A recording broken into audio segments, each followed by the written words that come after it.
On this computer. All right. Welcome to Cyberpunk Red G.I. Joe for GaryCon Virtual 2020. So today we have Nate. Nate, where are you from? I am from the St. Louis area, but on the Illinois side. So I'm in Illinois, but in the St. Louis area. All right. Alexis, where are you from? I'm from Albuquerque, New Mexico. My business partner, best friend, lives in Albuquerque. Nice. We got a great gaming community here. It's awesome. Really? Do you know Jason Emercanian? No, I don't. He's down there somewhere. He works for a payroll company. That's a small world right there. Mike, where are you from? I'm from Connecticut. Nice. You're not too far away. Nice. And Jason, where are you from? I am from bucolic Mishawaka, Indiana, near South Bend. Nice. All right. So you all have your characters. So Nate, you are playing Roadblock. Alexis, you are playing Baltone. Mike, you are playing Duke. And Jason, you are playing Scarlet. And at some point, we'll have one player who will pop in who will be playing Leatherneck.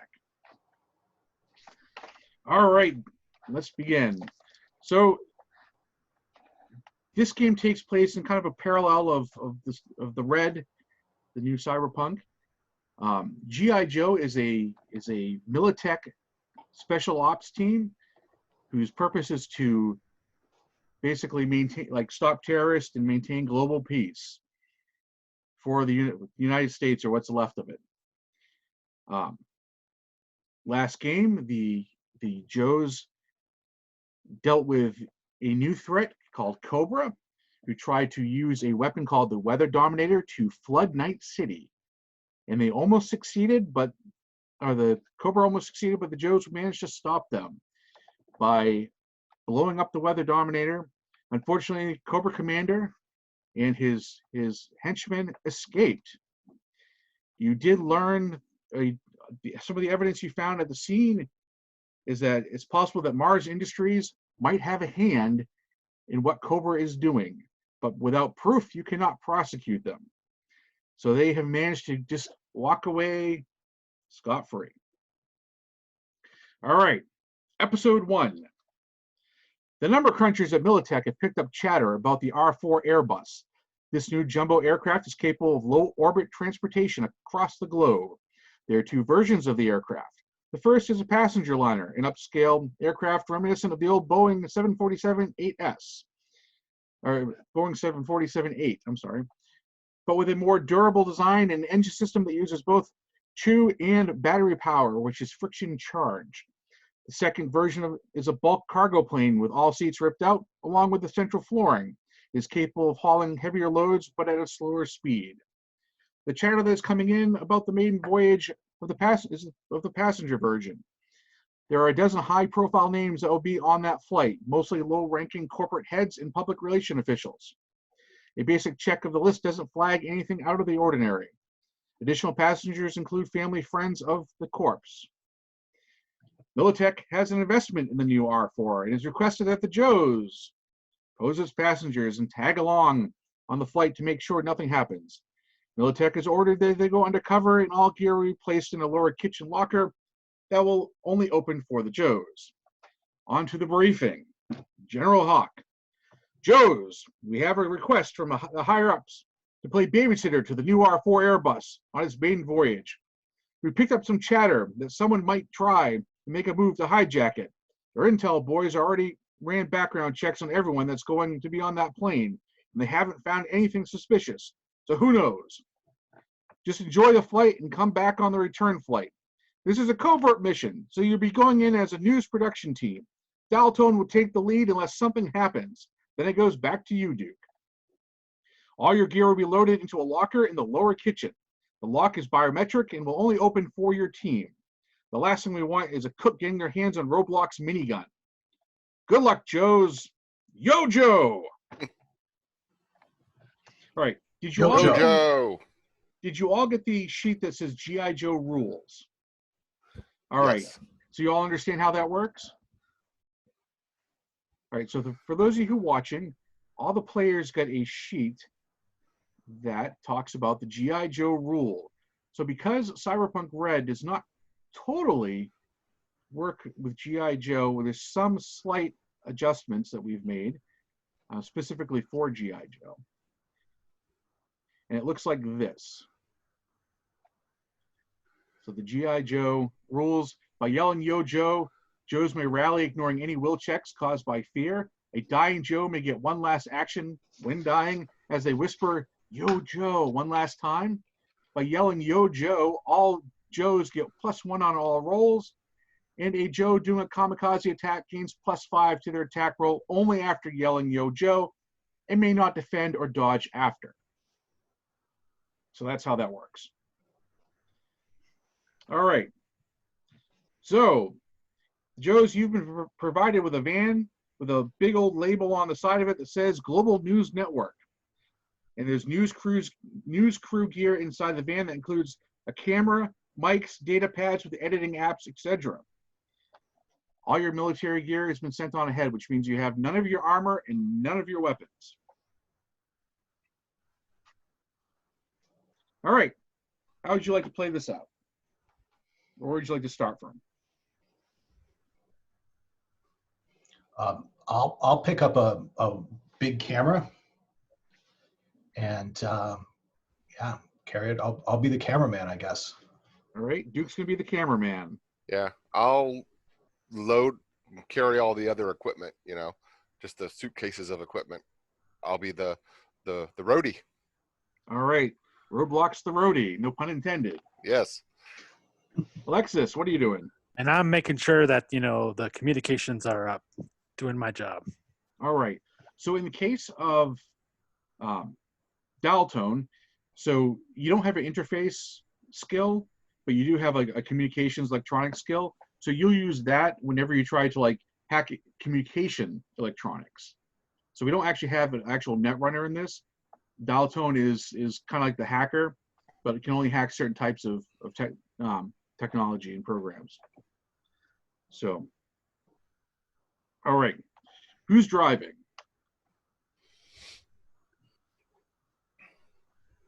I'll drive.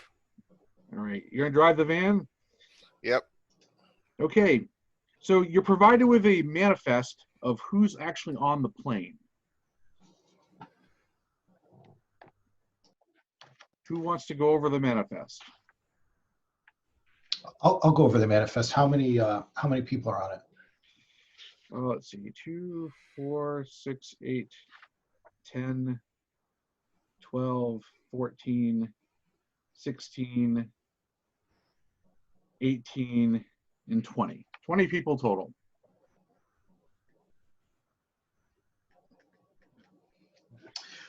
Any names?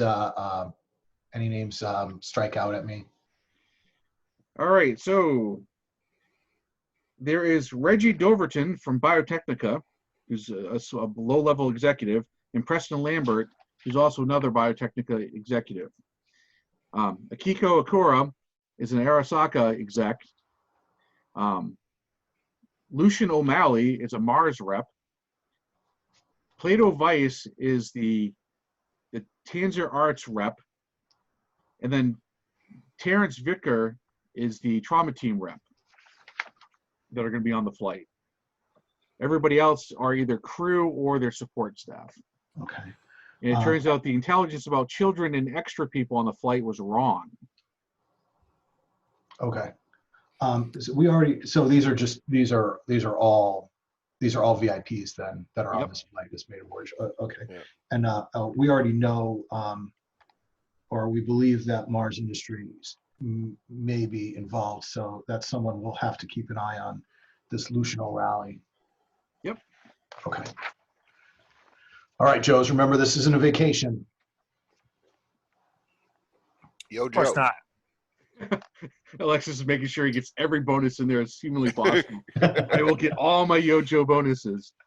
All right, so you guys drive forever. The R4 is actually located at an old aerospace facility where they used to launch up to the colonies and stuff. They still use it for orbital launches, but this is where they have the R4.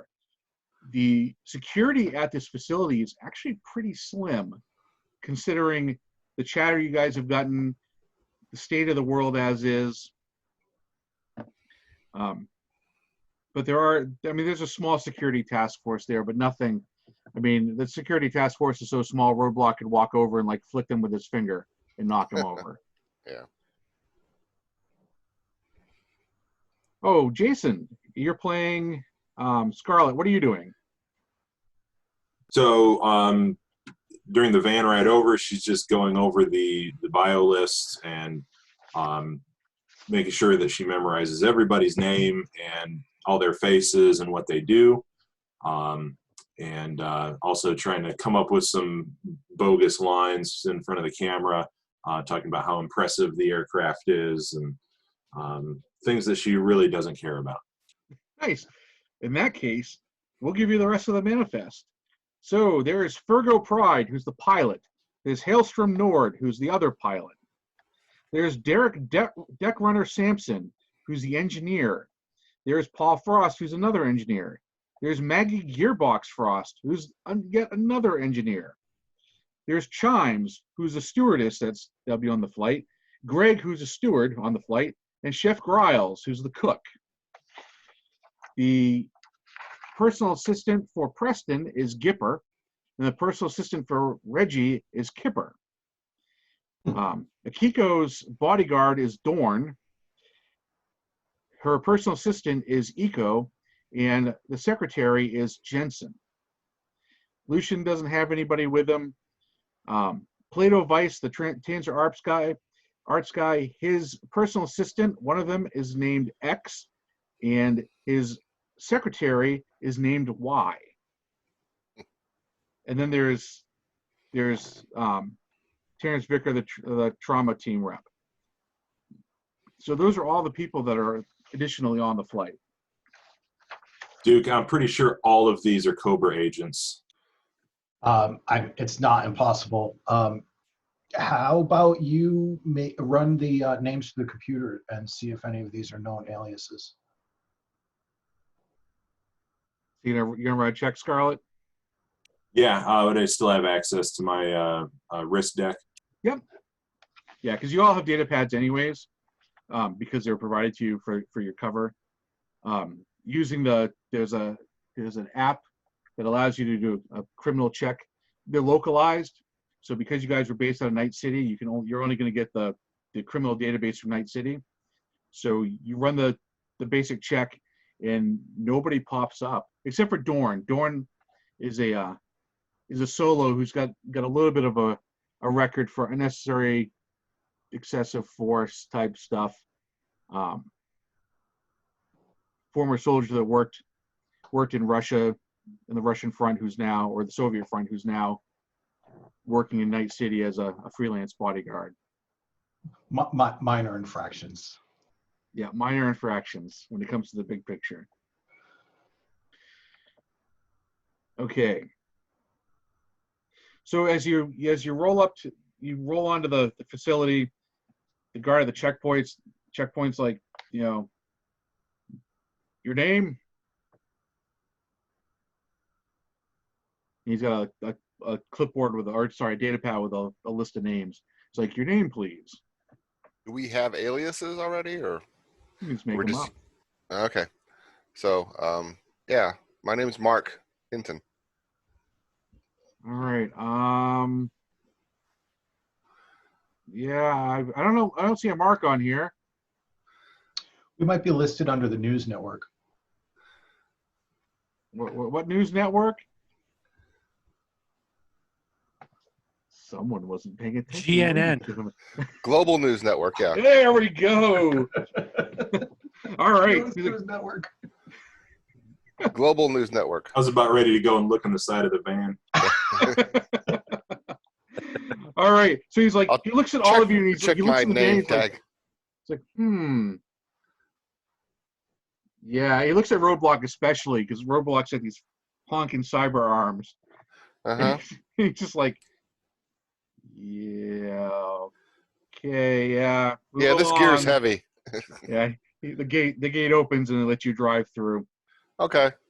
So he tells you to follow the drone, and this little traffic drone drops down with a little yellow light, and it flickers, and with the instruction to follow it.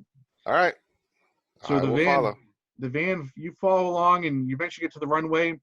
There are a bunch of very high-end black SUVs there, in one air car. And there's a line of people, and they're all VIPs, and they all look extremely stuck up, except for the arts guy. He looks slightly hippie-ish. Why don't you try to get an exclusive with Lucian, the Mars rep? Okay. A little pre-boarding interview. Sure, we'll do. I'll follow her with the camera. I imagine, even though it's the future, that it's still going to be a big, bulky, ugly news camera that sits on my shoulder.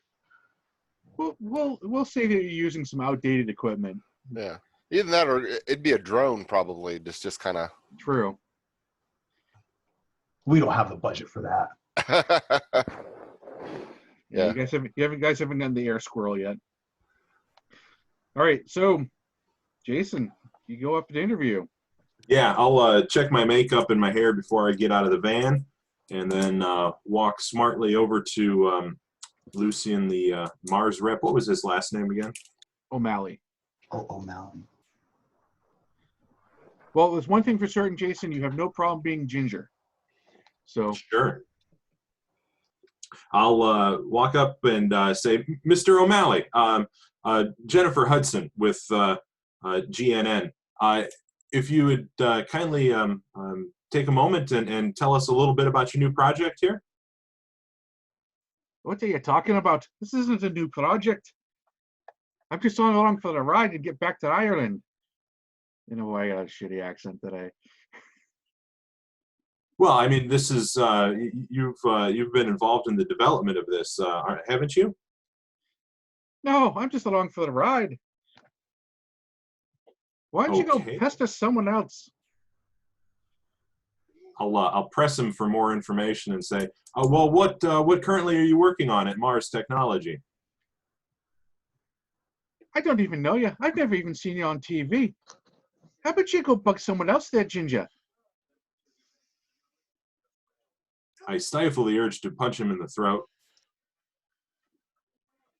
and say, well, thank you for your time, Mr. O'Malley. I hope you don't get too drunk on the flight. I mean, don't get airsick. Yeah, you too, lass. And he kind of turns away and he's just like, "Grr." Well, that was a waste of time. Benny, nice beard. You're welcome. I'll go back and talk to Duke and the team a little bit and say, well, I don't know if this guy is really, I don't know, competent or if he knows anything. Do I have any sort of social skills that would let me tell if he's been bluffing or something? Let's see. Scarlet. Let's see what Does not look like it. Special infantry, military. Oh, actually, you have military intelligence, so yes, you could. So you could use your intelligence plus your military intelligence if you wanted to roll and see if. Okay, and just to recap on the basic mechanics, I haven't played Cyberpunk. Oh, I'm sorry about that. Yeah, it's gonna be 1d10 plus your intelligence stat plus the intelligence stat, ironically enough. Okay, cool. So starting at a 13, I get a total of 17. All right. Yeah, it's not like he's coming off disingenuous, but he's definitely doesn't want to be social. Kind of like he's looking almost like he's nervous. So his rudeness, even though he was a complete jerk, came off like he was slightly just didn't want to be around anybody. Okay, I'll tell the team he he might be either nervous or he's trying to hide something. I'd definitely keep an eye on him. All right. And Leatherneck was in the van as well. So, David, where are you from? What? Where Personally? Yeah, personally. Oh, I'm from Massachusetts. All right. So you're all posing as journalists in the news crew to go on this flight. So you get word that Cobra might have something going or whatever. And Dalton's in charge. And unless something happens, then Duke's in charge. All right. Tell me again this project that's supposedly being worked on. What is it again? Actually, it was just the maiden flight of a new aircraft. Just the aircraft. Okay. Yep. But there's some holdover from like the last episode with the Weather Dominator, and there possibly being some involvement from Mars Industries. Yeah, you couldn't get enough evidence to shut Mars down. So. And who else do we have from Mars on the plane? Or just Lucian. Just Lucian. Okay.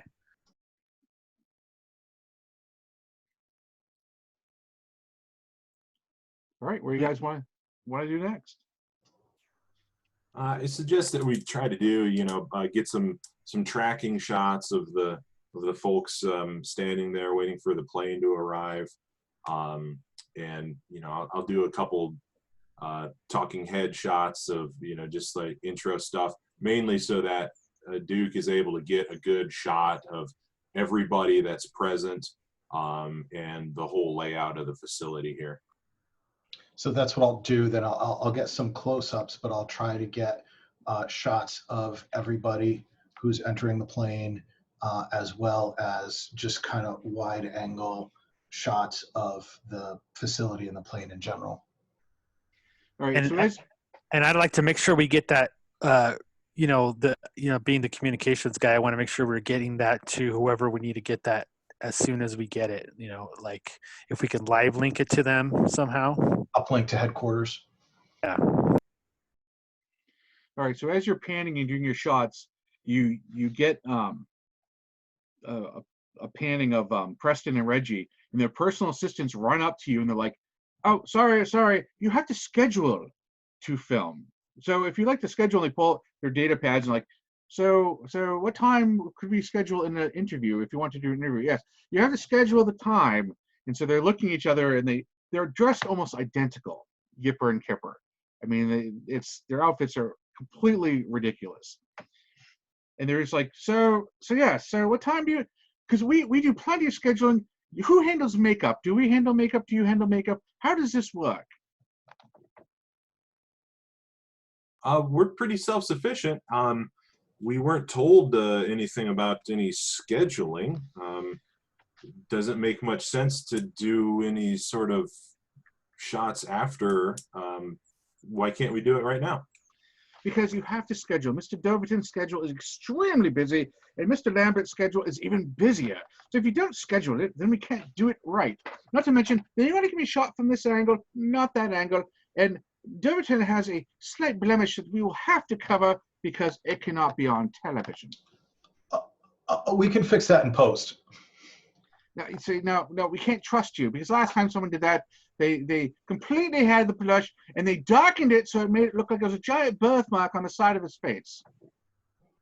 Can't have that. No. So you will have to schedule. You can schedule now, and we'll do the shoot on the flight after takeoff. Okay. Sure. When's the soonest availability? Let's say 1:45. And what time is it now? 1:30.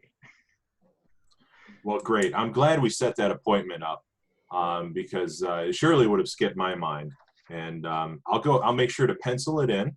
And if anything changes between now and then, we'll be sure to give you a call. Can I get your contact information? Did you hear that? He said pencil. Oh, who uses pencils? Pencils are so 1980s. Oh, aren't you even? I mean, look at the camera. The camera is so old. I mean, it's almost as old as, I don't know. They all look old. No, they don't look old. I mean, I don't know. Well, fine. You can pencil us in. And if you come up to the VIP suite, and we will let you know if we are ready or not. Okay. And how long does it take to get to the VIP suite from where we'll be sitting? Well, since you're just the news crew, you'll be in passenger. We will be up front in the VIP suite of the plane, which is very high end, which is why we're going to be there and you're not. And the other one's like, oh, hired help. You gotta love hired help. A news crew. I mean, the reporter doesn't even look like a reporter. It looks like something that came out of a vending machine.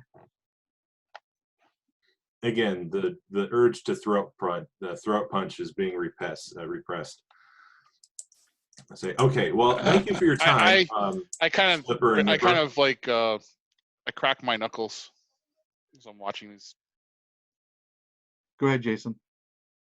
Say thank you for your time, Slipper and Nipper. We'll be sure to reach out if we need to reschedule that shoot. It's Gippa and Kippa. Oh God, such throwbacks. And they're like, fine, we'll see you later.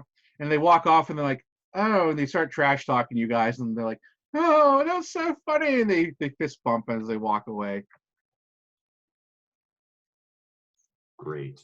I think Nippers started nipping a little early. Yeah, Akiko's bodyguard looks over at them and just is like shaking his head. He doesn't even show emotion. He just blankly shakes his head, but he just looks naturally scary. All right, so the captain of the flight, or the pilot, which will be Fergo, he's like, all right, everyone may board now. So all right, crew, all aboard. Yeah, people can begin boarding the flight. I'll go ahead and start getting our stuff set up with whatever area we're in. Alrighty. I help him, whoever he is. Roadblock. Oh, I'll definitely help Roadblock.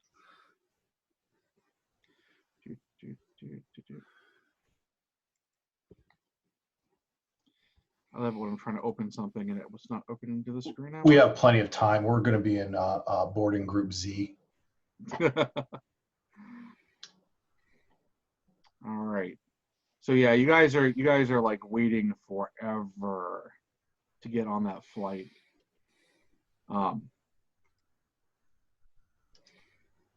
Here it is. So here we go. Schematics of the flight. Now the plane looks a lot fancier than this, so please pardon the complete ripping off of Boeing. This is their blueprint design. So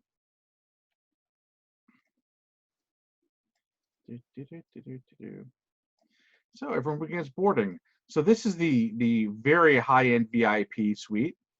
This is the other VIP suite, and this is a secondary VIP suite for non-VIP. So basically, all those personal assistants that think they're better than you, they're going to be here. As you start boarding the flight, you notice that the back area here, actually, can you even see my mouse, or am I just, there we go. The back area here, and the back area here are all covered with plastic. So they're not meant to be sat in. Oops, and my stuff is moving with it. All right, so anyways, that's where they're at.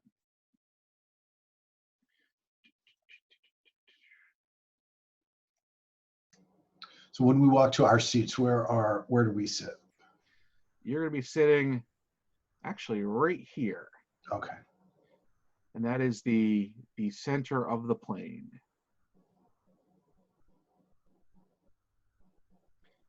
So that's where you'll be at. All right. And then the actual VIPs are on the second level? Yes. The VIPs will be on that top level. The other VIPs will be further back. So basically the super execs are in the very front. The secondary execs are right behind them. And then all the assistants are below them. Okay. Can we just go back to the schematic real quick? Do we pass by the kitchen area where our gear is, just so we can reference it? Yeah. Kitchen area is actually right here. Oh, okay. So it's the front of the plane. Yeah. Oh, that's funny. On that design, it looks like that's a seating area. I never zoomed it in. That's okay. This is a kitchen. This is the cockpit. So, and then underneath is the engines and the storage area. Storage, So. yeah. All right. There you go. All right. So yes, the VIPs board first, then the assistants board and the secretaries, and Gipper and Kipper. They kind of look back at you and they're like, "Have fun, gentlemen and lady," and they get on the flight or get on the plane. I give him the bird. You give them the bird. Yep, I pick him off. Oh, you were totally leatherneck. Yeah. So they're like, "Oh, so rude," and they get on the flight. And then it's your turn to board the flight. So who's going first, second, third, and so on? Well, I'm carrying the equipment, so I'll go ahead and go first, I guess. I'm helping him, so I'll be last. All right, I'll go Alright. second. Alexis? Somewhere- Yeah, I'll walk up right after Scarlett. All right. No peeking up the skirt there, Daltone. Although actually Scarlett's wearing like a one-piece suit, so. All right, so you all board the plane. You get to the middle section of the plane, and you hear the captain say, "Please store your overhead bags and be seated and buckle. We will be taking off shortly."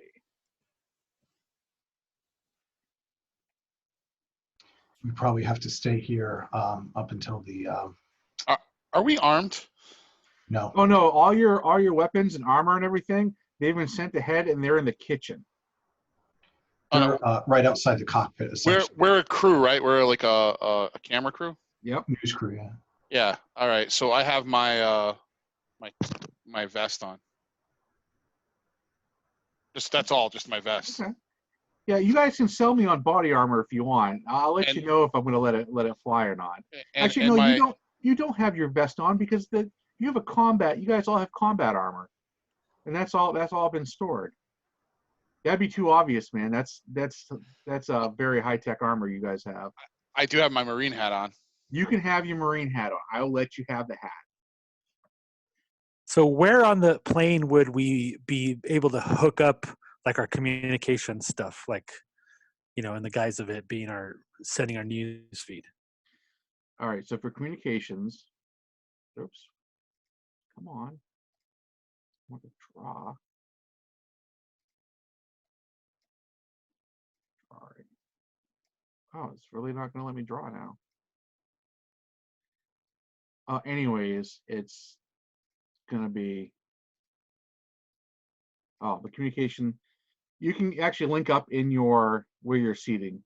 So And then where's the kitchen from there? The kitchen is a one shot to here.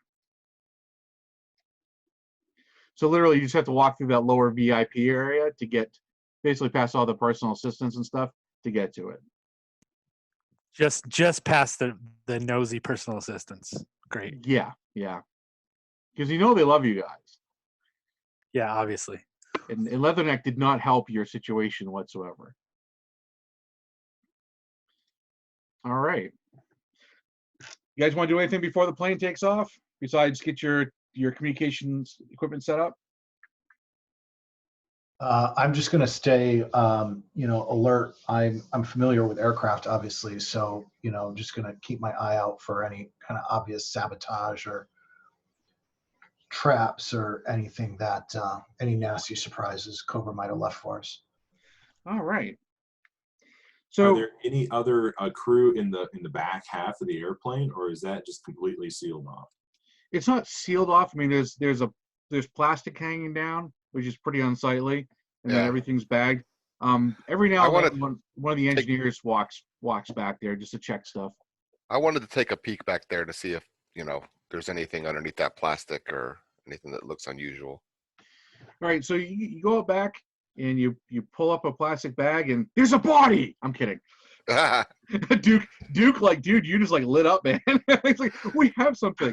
What? It's a it's a regular, just a regular seat. It's just they haven't taken the desk covers off Okay. because no one's gonna be sitting in them yet. So All right. I just wanted to make sure there wasn't anything hidden back here yet, but at least right away.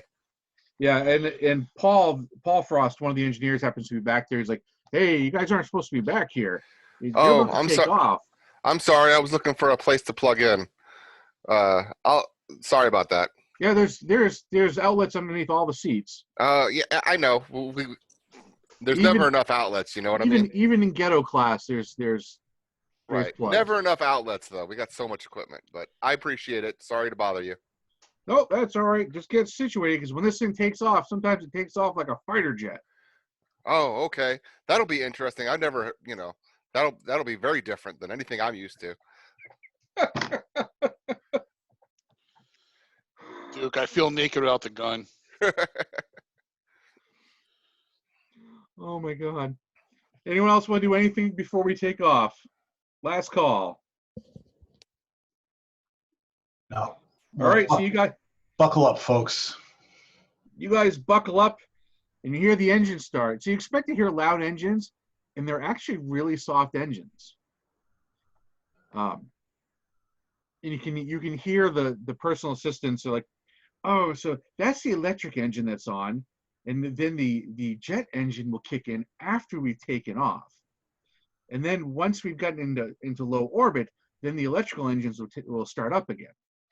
So then the captain comes on. He's like, as you can hear, the engines have started. We use the electrical engines on takeoff and switch to the fuel engines to get us into low orbit. Once in low orbit, the electrical engines take over. During the time from going from takeoff to low orbit, the R4 intake charges the friction batteries in the system, which keeps them constantly charged. So we never have to plug in the jet. As long as it's moving, we are charging and we cannot crash. So the plane begins to take off, and it's a very smooth takeoff. So much for that fighter jet feel. And so it takes off, and it's a pretty heavy ascent. And then the jet engines kick in, and when those kick in, everyone goes back to the seat. The engines are loud. It's like as you're going up and up and up into low orbit. Then you're pinned to your seat, and you can hear one of the personal assistants go, "I think I'm going to be sick. Don't throw up on me." And then finally, the roaring of the jet engines cut out, and you can hear the electrical engines kick back in, and then it starts going nice and smooth again. Hey, Duke, did we pack parachutes? I was just thinking that. I don't think so. All right. We wouldn't want to abandon this ship anyway. There's too many innocents aboard. So you've now leveled off, and you are at a good spot.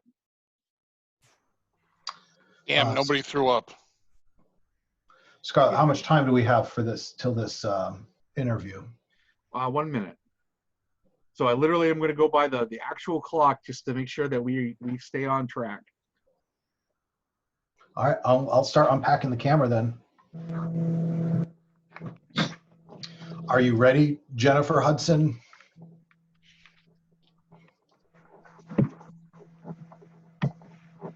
Scarlett, you ready? Also nonchalantly kind of have the camera on as you're walking through the area to kind of pan through the faces and the Kind of give HQ a live feed. right. Yeah, apparently you have to be in the window to use the temporarily unmute. Yes, I'm ready to go. All right. Okay, well, I'll follow you. All right, so you guys head to so there's stairs that you go up, and there's actually an elevator in the middle section of the plane as well. So you guys head up to the VIP area. Talsorian, you coming with us to do sound? I'll do the sound booth. Oh, okay, all right. All right, so you guys start heading up to the upper deck, and the personal assistants the Kipper and Gipper run up to you and like, excuse me, where are you going? You're not allowed up there. It's time, right? It's time for our interview. Well, we will go up and we will talk to them and then see if they want to do the interview. Since you couldn't commit because you were going to pencil us in. So you can stand at the top of the stairs and we will go talk to them and make sure that they want to do the interview now. So they push past you and they push past Leatherneck. I accidentally bop them with the boom. Oh, I'm sorry, man. Hard. You smell like dirty sock. Do you ever bathe? I'll try next time. I'll try next time. They walk past you and so you guys get to the top of the stairs and they're like, "Oh, I can't believe he hit you. I'm going to sue him. Do I have a bruise? Did he bruise me?" "No, you're not bruised. Don't worry about it." They get in and you can hear them talking like, "Oh, those journalists want to do an interview with you. Do you mind?" And you hear the two execs like, "Is it necessary that we do an interview? Like, really? Do we have to do an interview? We're on this flight. We're just traveling. We didn't do anything. There's nothing official about us being here. Tell them we're not doing interviews today. We have no comment about things that have been going on. And just go find someone else. Go interview the hippie." And the other guy's like, "Yeah, the hippie, that would be funny." Meanwhile, the hippie, he gets up, and that is Plato Weiss. And he's like, "Hey guys, how's it going?" And he's got his briefcase with him. He's like, "If you don't mind, I need to use the bathroom. I definitely got a full bladder. I drank far too much lattes before boarding the flight." And he kind of walks past you and walks into the bathroom. Aren't you a vegan? Soy lattes. Is there anything unusual about him? Does his suitcase look particularly, or his briefcase look particularly heavy? Or the briefcase is covered in pastel flowers. His entire outfit is pastel flowers, and he even has a nice little fake plastic flower in his hair. It looks very, very Hawaiian. Hawaiian pastels, but he definitely does not look Hawaiian. What was his deal again? He is the Tanzer Arts rep. Tanzer Arts is kind of like a museum organization that trades paintings and things like that. I'll step aside. I'm not going to prevent a guy from peeing. All right, so he goes in the bathroom, and he's just chilling. I head towards the. Is the bathroom very far from where we are? No, it's like literally right next to where you're standing. Okay, so I'll just stand like kind of nonchalantly, just stand by the corner there, like if there's a corner or just near the bathroom. Yep. Just sitting there waiting, with the boomstick, just waiting for like against the wall, and if something happens, and I can trip him up if he comes out. From where we are, we can see the secondary first class area, I suppose. Yep. And everybody just kind of looks normal. I'm just going to kind of scan that and see if I see anything unusual. Really nothing unusual other than Dorn looks ever so pretty as usual. He's just sitting there, and anytime like a steward comes up to Akiko, he stands up and he puts his arm out and he won't let them get near him. And meanwhile, Leatherneck, you got your mic against the bathroom door. You hear this. And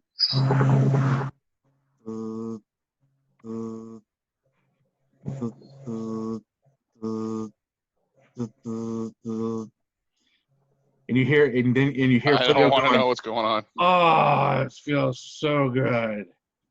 Then you hear the toilet flush, and then you hear the water turn on, and he starts singing "Happy Birthday," and then when he gets done singing "Happy Birthday," you hear the hand dryer start, and then he opens the door and he comes out and he's like, "There's nothing like going pee. That was so good." And he goes back to his seat. Well, at least we know he washes his hands. That's true. Screw the parachutes. I'm ready to jump out of this plane right now. All right. Scarlett, why don't you see if you can head upstairs and convince this guy to do an interview? I'll follow you. We'll see how far we get. Sure. All right. So the personal assistants, they block you, and they're like, "No, excuse me. We said you could not go in there." So no, not happening, not happening. And you see the trauma team rep. He comes walking up behind them. He's like, "Excuse me, I need to use the bathroom." And so they kind of step aside, and the trauma team rep, he's got a funky mustache. He's got no eyebrows, and he's wearing a trauma team uniform and stuff, and he's got his little glasses on, and he goes in the bathroom. I'll use that as an excuse to slip past. I was going to do this. I was going to block, like, be a block, so that way one of the assistants can't get back, so they can slip by us. All right, so Scarlett, you're gonna go through when they clear a path for you. Yeah. All right. So go ahead. Leather. And we'll almost called you Leatherface. Leatherneck. Woo. All right. Someone's mic is. I got a little bit of feedback going. I'm not sure who it is. All right. There we go. So go ahead, Leatherneck, and roll. Let's see. You're gonna do body. So it's gonna be your reflexes, I think. I don't have the character. Oh, you don't have the character? It's on your Facebook thing. Do you have the character in front of you? I'll tell you what I rolled. Let's see here. Leatherneck. Yeah, go ahead and tell me what you rolled.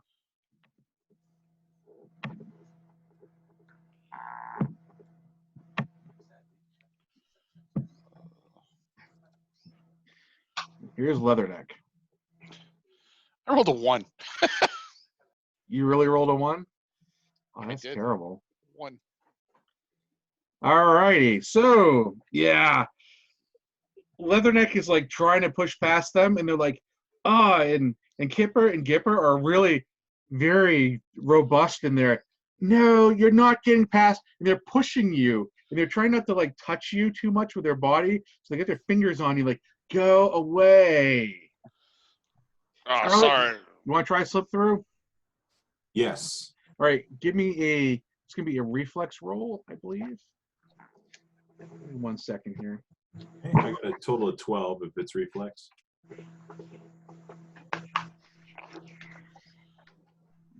I'm sorry, it's dexterity. Reflexes for shooting, dexterity is for the physical stuff. Okay, it's the same result, 12. All right, so Scarlett slips through. I think someone's got a fan on or some vibration on their microphone.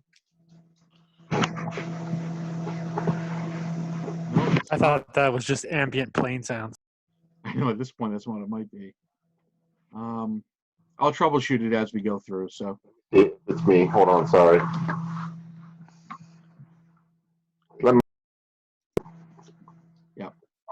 all right, it's always gotta leave it to roadblock, making the noise. Is that better? Yep. All right. Sorry, it was me. No, totally okay. It's great. Like you said, great background noise for a plane. So Yeah, this headphone makes me sweat so much. So. All right. Well, this isn't bad. We're almost to the halfway mark, so at least you only get sweat for another hour. All right. So Scarlett, what do you want to do? You slip through. I slip through and I make my way over to the gentleman. I can't remember that guy's name that we were supposed to meet with. So that had the scar on his face.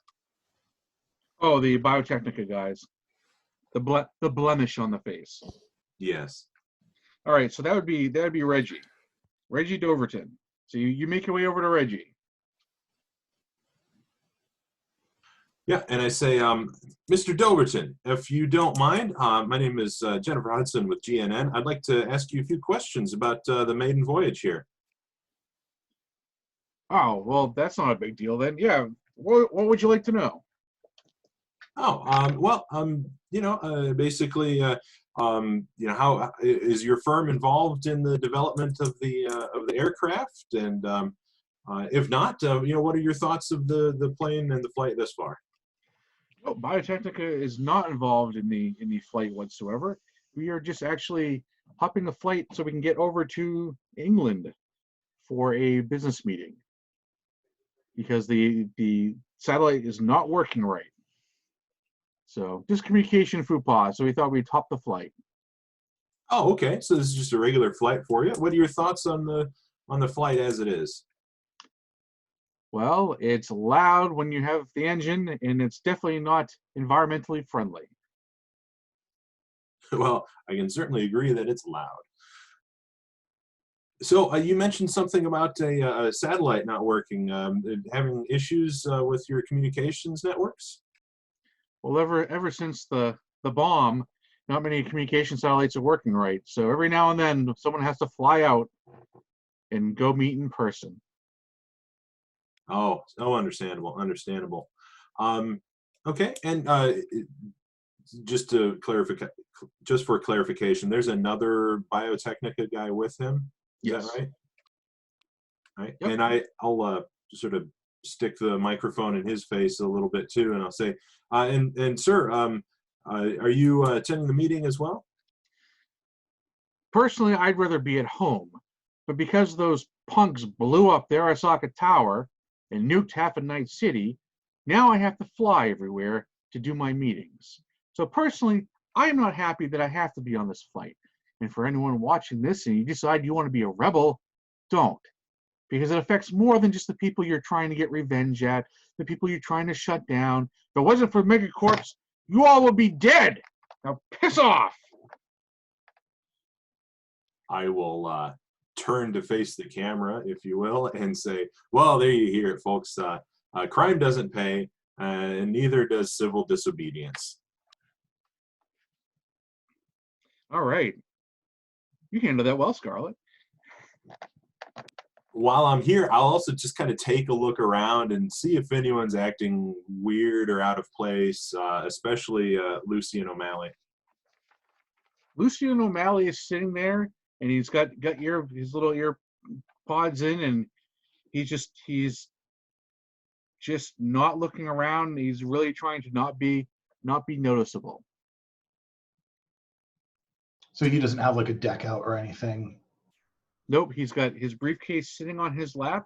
His hands are on the briefcase, and he's just looking at the briefcase and kind of looks almost like he's staring out into space. Who else is in the VIP area right now?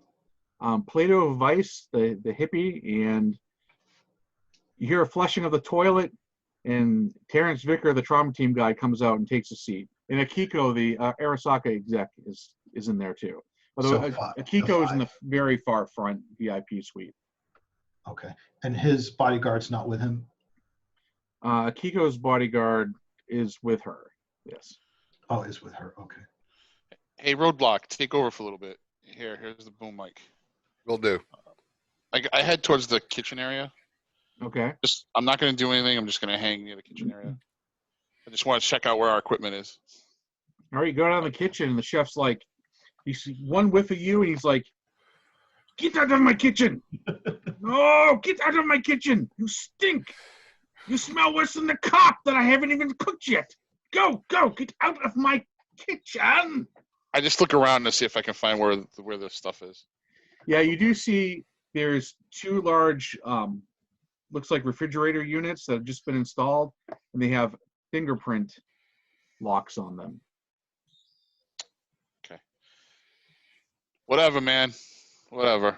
I stand by the door, just like lean back. No, you stink. The air blowing my get out of my kitchen. No, I go outside the door, like literally in the entrance, but outside the kitchen. Yeah, he goes and he shuts the door, and he's like, you smell. take shower, get out of my kitchen.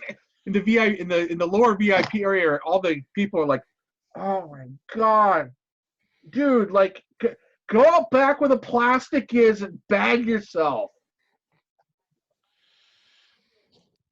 I grimace at them, and I'm like, whatever, man, just relax. So when you walk by Jensen, he looks up at you and smiles. He's like, I think you smell extravagant.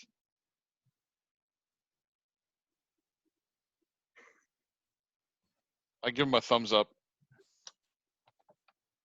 And he winks at you as you keep going by. So, okay.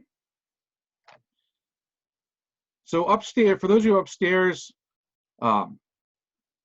Vicar goes and he sits, and then X gets up downstairs, comes upstairs, and goes and uses the same bathroom. There are 4 bathrooms on this flight.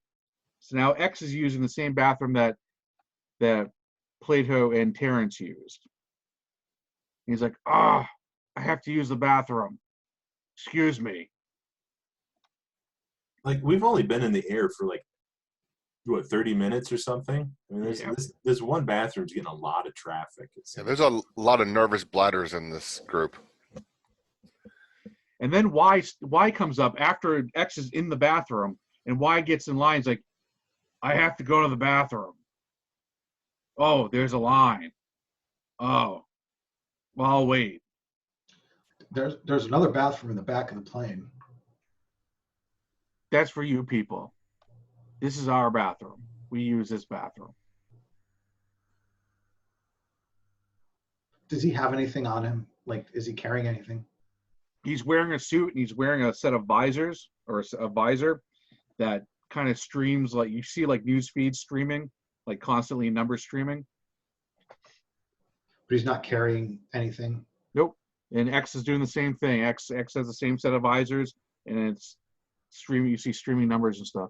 X comes out and Y is like, you took forever. Get out of the way. I have to go pee. I got next. I'm going to scoot into the bathroom and close the door. All right. You go to push into the bathroom. And Y is like, excuse me. I need to go to the bathroom and let me go to the bathroom. Oh, sorry. I have next. There's a bathroom in the back of the plane. And then I just scoot in and close the door. All right. You scoot in and close the door. And X is like, don't worry about it. And then X goes downstairs and sits. And Y is like, okay. And he goes downstairs and sits. So you're in the bathroom, Duke. All right. Is there anything going on? I'm going to kind of check all the little cabinets, if there are cabinets, and check the little trash. All right. So Duke, why don't you give me an intelligence plus your intelligence skill roll. Okay. And tell me what you get.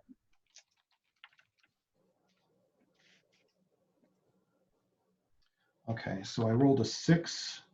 My intelligence is a 6 is 12, and then my intelligence skill is a 5, so 17. All right, 17.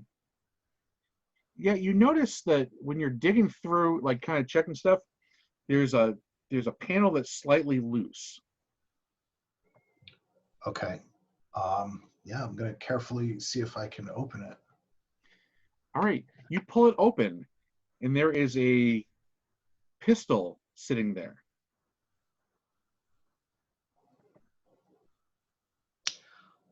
I'm going to unload it. All right, you pop it open. It's made out of a really cheap polymer. Like a Saturday Night Special. Yeah, well, it looks brand new. Okay. But it's like, in matter of fact, it's got rough spots on it. It almost looks like maybe it had been 3D printed. Okay. All right. How many rounds are in it? 4 rounds. I'm going to unload it. I'm going to pocket the rounds, but then I'm going to put it back. Okay. Just like I found it. Yeah, you notice the rounds are made out of like a hard plastic. They are not like a normal bullet. Yeah, to keep the metal detector from getting it.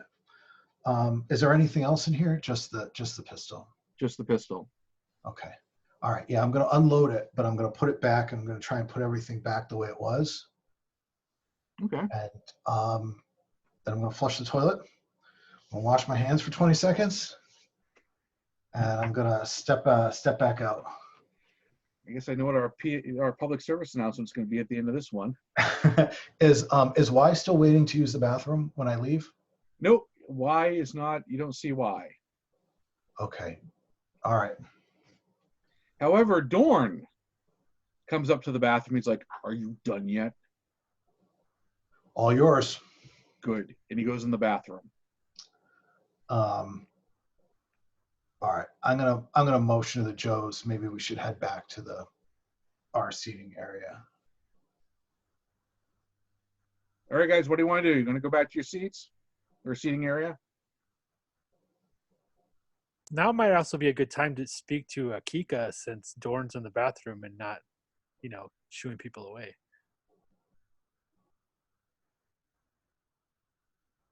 That's a good idea. All right, Scarlett, go ahead.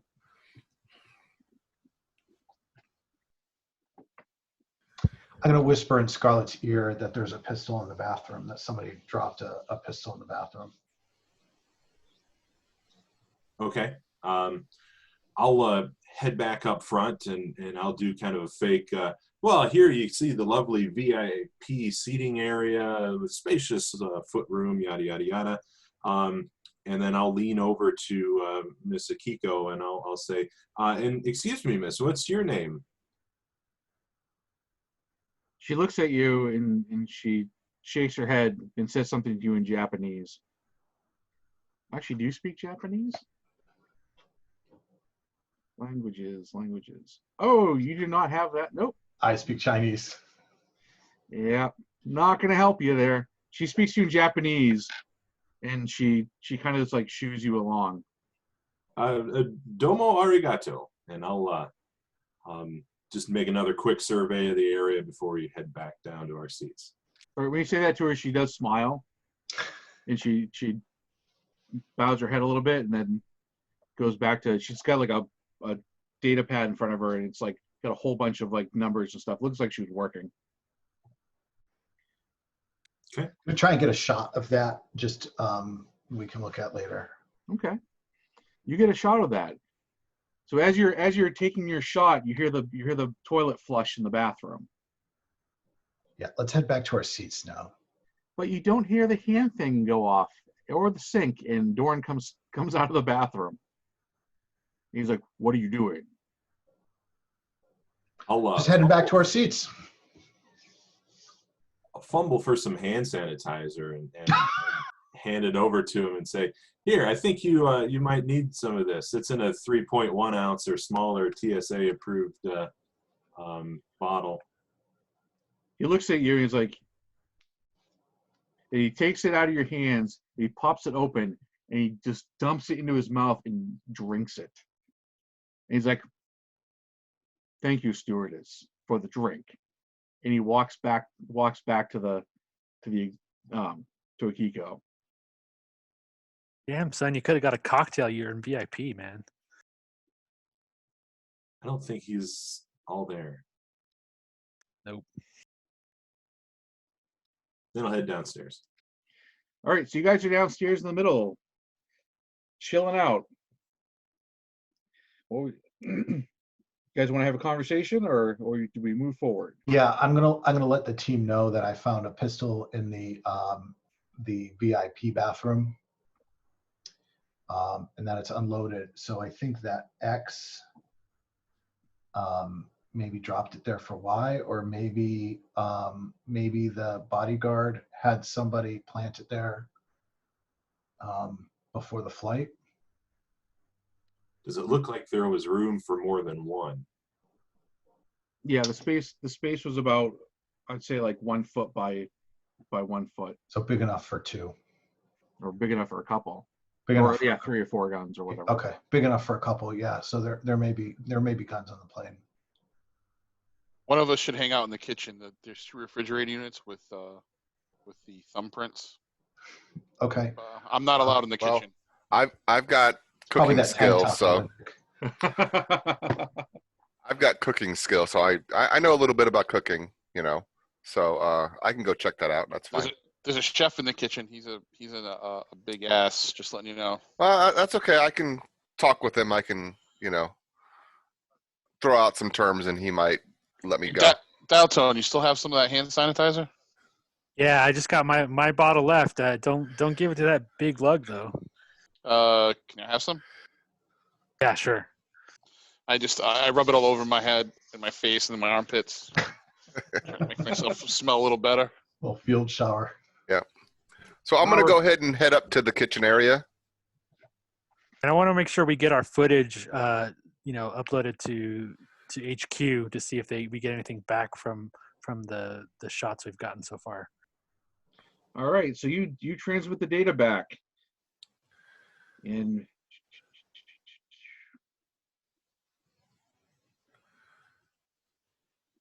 okay, so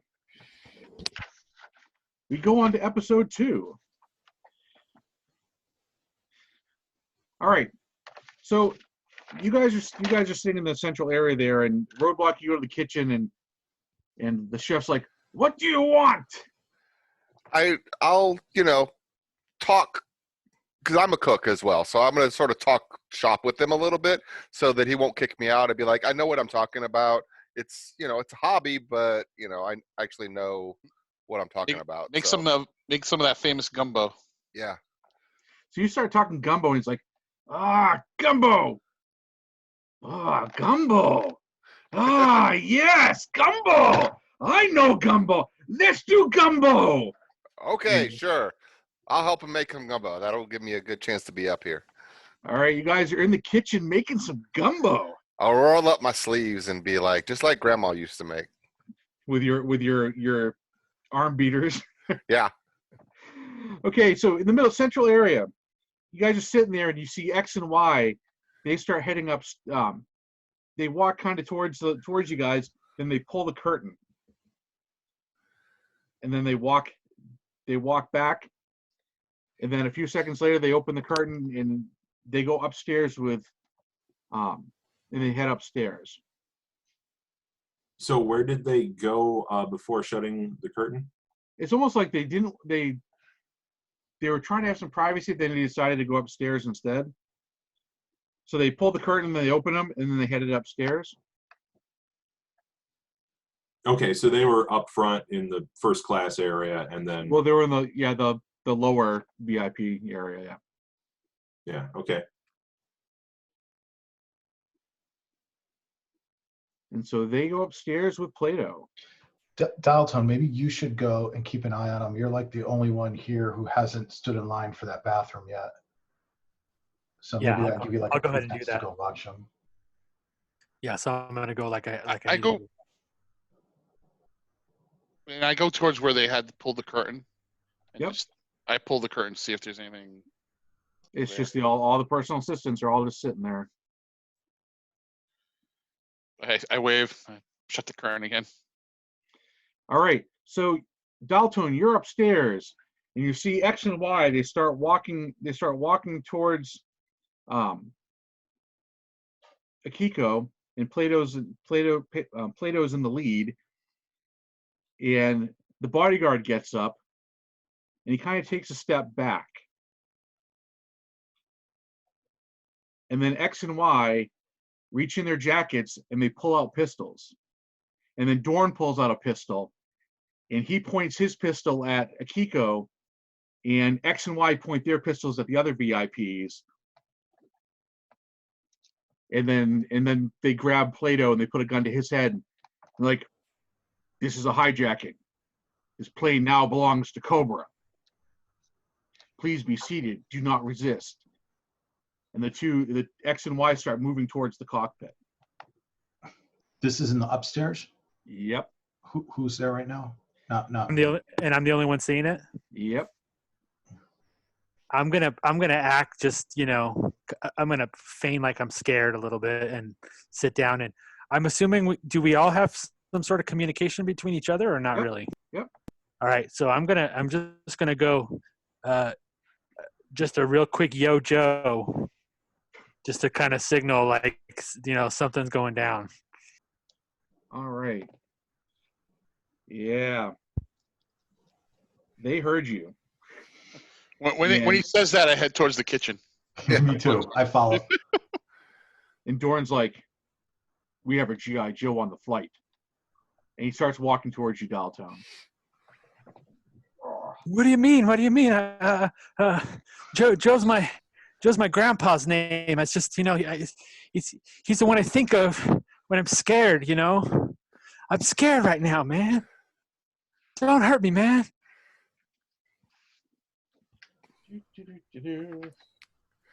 I'm gonna tell the cook and be like, all right, don't burn that roux, but I got to do something real quick, and I'm gonna go and put my thumbs on the cabinet. All right, you put your thumbs on the cabinet, and guess what? What? Nothing happens because you don't have flesh thumbs. Oh, fun. Oh, great. All right. Is there an eye thing or no? Nope, there is a thumbprint. Someone didn't think that one through too well when they set it up. Yeah, that's. You put your thumb on it, and it's like not detecting your thumb because it's metal. Okay, I'm gonna open the door and look out and see if anybody's coming, which I think Leatherneck is. You see Leatherneck barreling down at you. And Duke too. And Duke, all right. Leatherneck, I need your thumbs. Come here. All right, so Leatherneck, you go in the kitchen. The cook blocks you. He's like, "I said you cannot come in my kitchen." I push him aside. No. All right, you're gonna have to fight him for it. He's not letting you in the kitchen. Well, I'm gonna block him. I'm like right there, so I'm just gonna back up to give Leatherneck access. All right, so you're gonna step between him and Yeah. Leather. All right, so you block him. He's like, "Get out of my way, Goulash! I need to stop him. He smelled my kitchen up." I'm just gonna back up. Basically use my bulk to just move him out of the way. I rolled a 7. All right, that total? Oh, plus whatever your stats are. Yeah, whatever the stats I need. All right. All right, so 7 plus your dexterity and special forces. Yeah, you would have pushed past him anyway, so he wasn't going to stop you. So you get in there and you put your thumbs on the two things, and they'll click, click, and this little thing goes, yow, jow, and the doors click and they unlock and they swing open. And it opens up and it's like Christmas time. Your body armor is all neatly put on hangers. Your guns are all hanging up. Unfortunately, Roadblock, your miniguns are there. You get one minigun. Okay. So you do not get two because they couldn't fit in. Otherwise, not everyone's weapons would fit in the locker. That's fine. I stopped pulling him out and hand him. And Duke here yet? Duke, you're in there, right? Yeah, I'm right behind him. So I'm just gonna reach in and grab my. I grab it and toss it to him. So awesome. His weapons. Yeah, I start distributing stuff, putting my stuff on. All right, so grabbing some of the stuff for the other people, like Scarlets and Dial Tones and. So the only person who's effect right now is Daltone, because Daltone's upstairs. Everyone else is downstairs. Well, that's good. I mean, Daltone. Everyone wants Daltone to die. So I mean, I don't know. I always thought Daltone was a great action figure. I don't care what they say. His uniform was cool. His gun was neat. The backpack was a little daunty, but whatever. He had that cool beret. Yeah, he did. All right. So the bodyguard walks up to you and he's like, "What are you doing on this flight, Joe? How many more Joes are on the flight?" Joe, I don't know any Joes. I'm just here working with GNN. I'm part of the news crew, man. Plato's like, "They're holding me hostage. You have to save me, G.I. Joe." Plato's the hippie dude. Yeah. Just gonna kind of, I'm sorry, and I kind of like reach up and like, look, man, and I reach out my hand and I'm just gonna swing at him. I'm just gonna try to sock him. All right, give us a roll, Daltone, as we go on to the brawling. So I rolled an 8, and then what do I add to that? It's going to be your. Let's see here.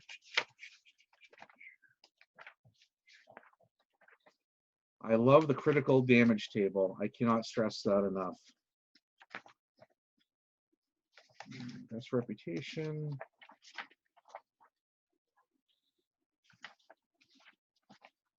Combat. Range combat. I want melee combat. It's gonna be your dexterity plus your whatever your military skill is, plus the 1d10 roll. So 8 plus 6. I'm not sure what. So where do I find the military? What am I looking for? It would just be like a base, whatever the. Let's see here. Your dial tone. It's gonna be your army package. Oh, so 4. So 8, 4, 12, 16. That's 20. So it's here. Yeah, dex plus. All right, 20 to hit.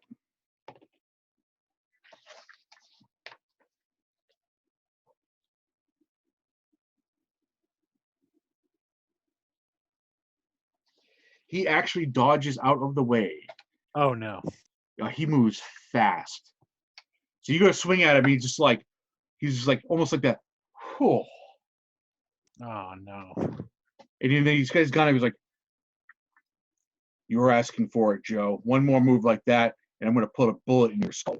All right, there we go. Sorry about that. My computer. Ugh. So while the others have been getting outfitted in the kitchen, I would have stayed by the base of the stairs if I hear that commotion upstairs. Yep. And if I hear that dial tone is in a scuffle, I'll try to like parkour it up the stairs and help them out. Okay. Yeah, and you can't hear my fan, right? No, you sound fine. Good. You're good. Sorry about that. Every now and then my computer does that. I gotta breathe, and it pauses. So, all right. So, Scarlett, you bolt up the stairs. Did you go up the stairs before or after you got your weapons? I go up before. Probably just as handy in hand to hand as I am with any ranged weapons. Okay. You get to the top of the stairs and you see the scene being played out. You see Daltone take a swing at the Dorn and misses, and Dorn's got a gun like right into Daltone's side of his head. Okay. Well, I know something about that gun that he doesn't. So I'm going to try and just put him in like an arm bar. There's 3 people armed. Just letting you know. There's 3 guns. Only one of them's unloaded. Okay. Which one is But which? only one of them is pointed at me and dial tone. Which is true. All right, go ahead, Scarlett. You're gonna go ahead and roll your dexterity plus your army infantry, or I'm sorry, army ranger. Okay. So starting at a 13. Total of 16. 16. Whew. You run up to armbar him, and he like completely sidesteps you. He's like, I knew there'd be 2 Joes. And he pulls the trigger. Which, of course, the gun goes click. I smile. He takes 2 steps back. He's got the pistol in his hand, and he literally shatters it with his hands. He's like, fine, we'll do this the right way. And he takes a step back. He takes a battle, like a fighting pose. I'll tell dial tone to get downstairs.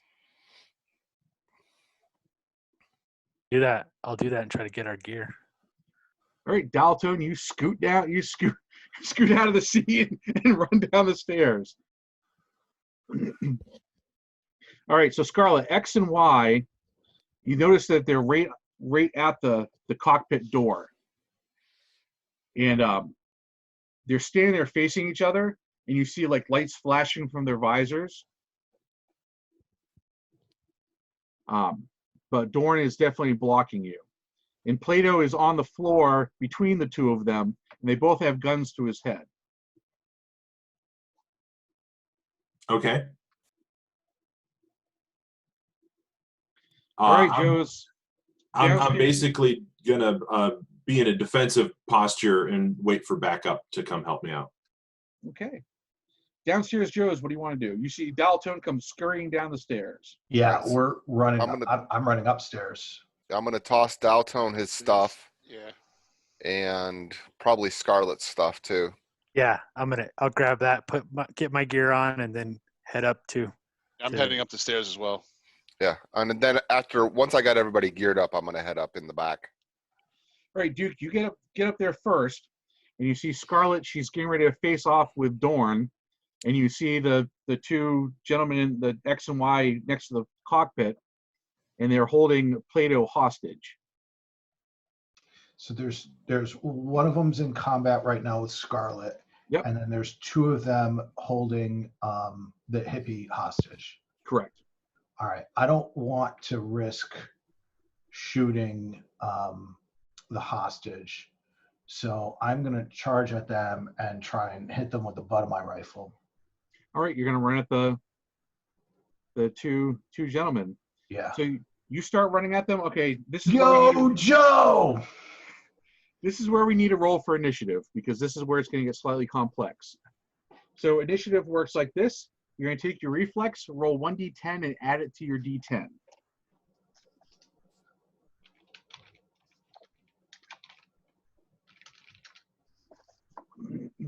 Jay, what's my reflex? Benny, you know, I'm just going to take my phone and take a picture of your character. That's fine. Does a 1 critically fail an initiative? Do I subtract a d10? No, there's no critical fail on the initiative roll. Okay. Then my initiative is an 8.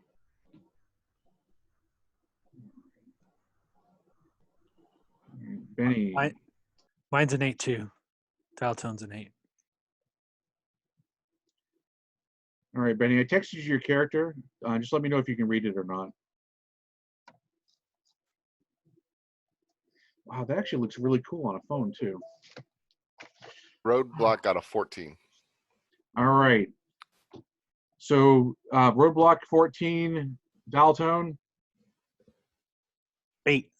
8, Duke 8. Leatherneck.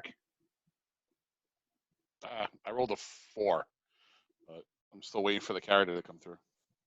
All right. And Scarlet. I got a 12. Okay. So Leatherneck,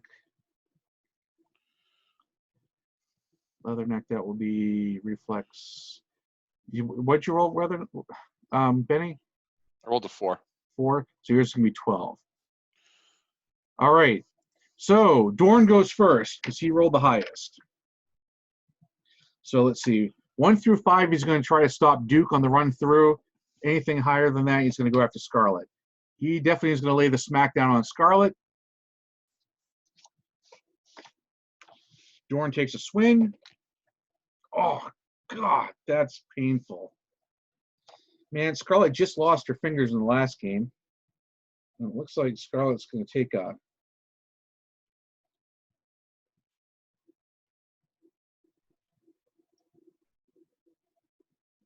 All right. Dealing damage much like half the defender's armor.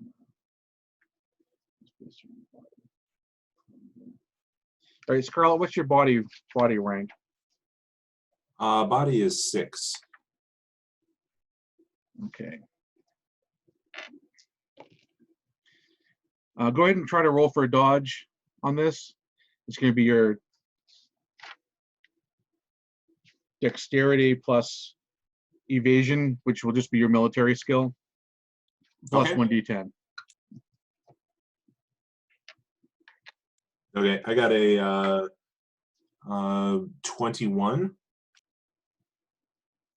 All right, 21. No, you're definitely going to get whacked. All right. You take 8 points of damage. Literally, he just Dorn comes up and hits you with his elbow across the side of your head and just slams you. Okay, as I subtract that from my hits, is that what? Yep. So you have hits, and then underneath that you have the SWs and the mortal wounds.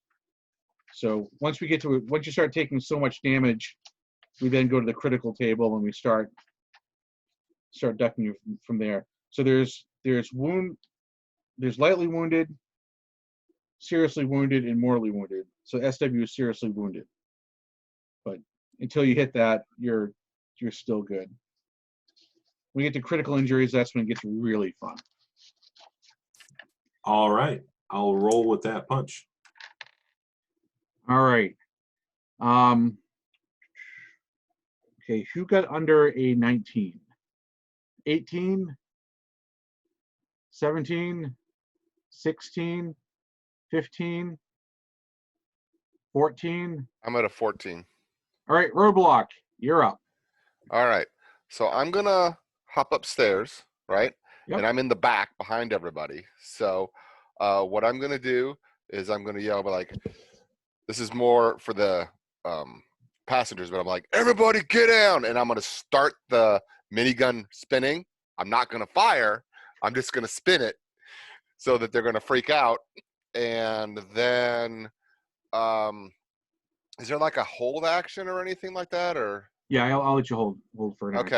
action. Well, you know what? I'm going to go ahead and shoot Dorn with not with the minigun, but with the pistol.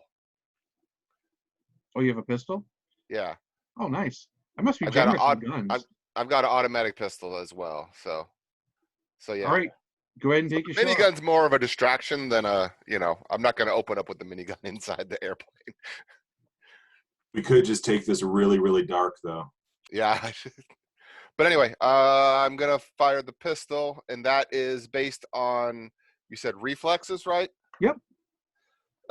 So that is 11.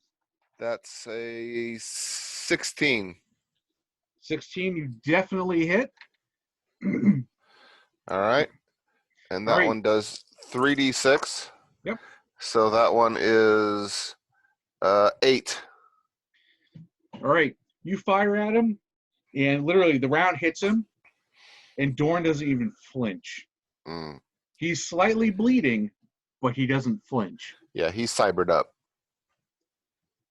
And he kind of smiles. All right, so you were 14, right? Yep. 13? 12. All right, Benny, what do you want to do? I'm also going to shoot Dorn. I'm going to do a 3-round burst with the assault rifle. Oh, hey, we might get all sucked out of the plane early today. I don't have a pit. My other option is a grenade launcher. Yeah. You know, it's like Christmas time, Benny. When I give you a character, I really want to make you think about it. All right, man. Make your shot. These are all loaded with frangible rounds, right? You wish. The only person who had a safe weapon on them was Scarlet, because she's got the crossbow. 14. Every 20, Joe standard issue pair of these. 21. 21, you're at close range. You can multiply that damage times 3.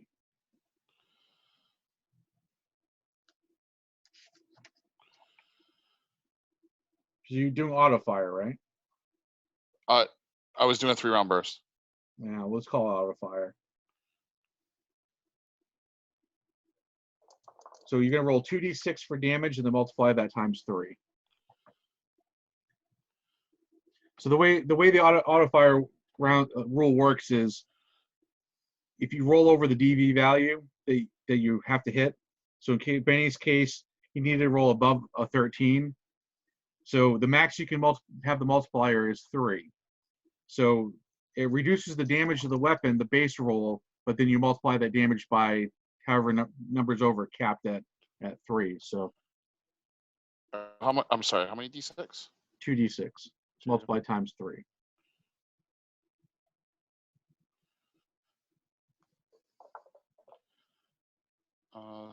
18. 6 times 3. 18. 18 damage. Yep. All right. You blast him good. Let's see here. All right, Benny, roll 2d6.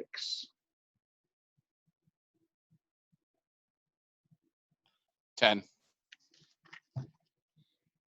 10 on the critical damage.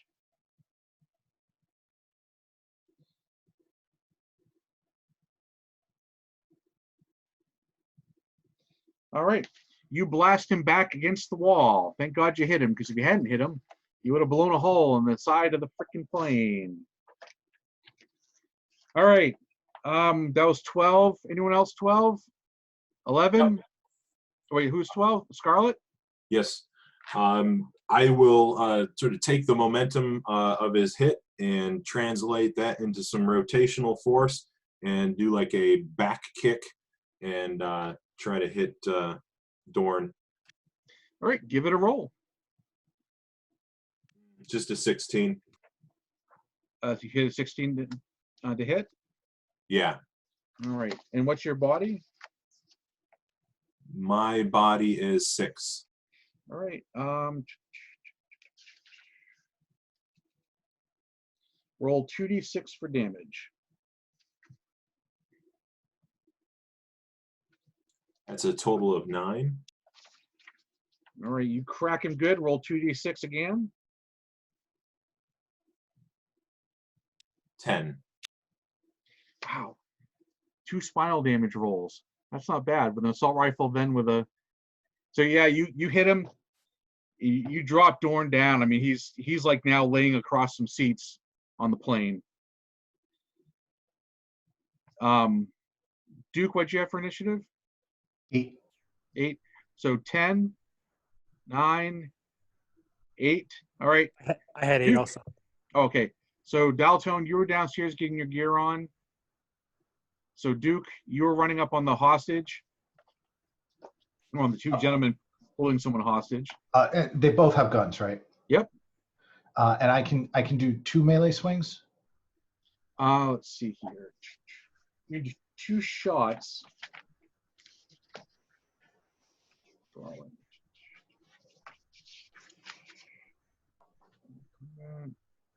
Feet.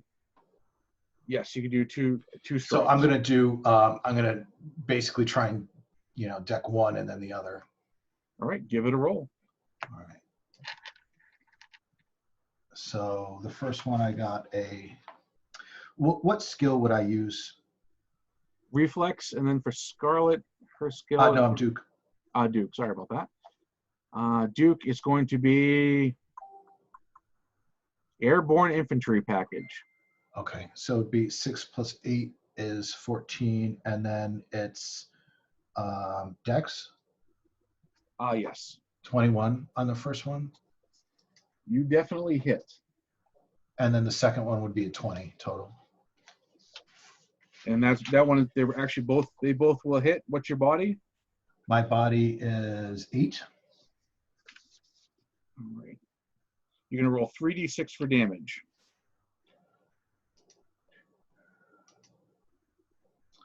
All right. The first one is 6 total. Yep. Better. 8. And then the second one is 11. All right. You crack him. You crack both of them. They don't defend because they look like they're distracted. You drop them to the ground. Oh, nice. Did anyone else have a turn left? Daltone still. Oh, Yeah. Daltone, you were getting your gear. Yep. So next turn you can get back upstairs. So Duke, you drop those 2 guys, and Plato pulls out a pistol and sticks it to your chest and pulls the trigger. And as he does it, he goes, Cobra. Oh, crap. However, I rolled ultra shitty. What's your armor? My armor is 12, I think.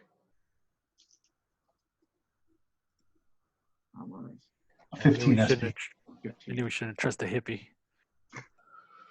Yeah, you guys are wearing it's a tactical armor that when you shoot it, the armor actually gets tougher. So instead of reducing the initial shot, you'll take the damage, but after that, it actually increases by +1. Oh, nice. Not sure if that will. Pistols, and it's gonna be a tiny pistol, so it's only gonna do 2d6 damage, and it does not do anything. You have lucked out, Duke. It was not because it was not a headshot. So he shoots you in the chest with a gun, and then 1 through 5, the gun blows apart. Oh, That's gonna leave a mark. So he pulls the trigger and he goes boom, and then of course the bullet doesn't go anywhere, and it breaks the barrel of the gun because it's made out of cheap polymer. All right, back to the beginning again. Dorn goes. So Dorn is struggling to get up, and he's going to take a swing at Scarlet, and this is going to be half valued because he is really fricked up. Scarlet, would you like to dodge?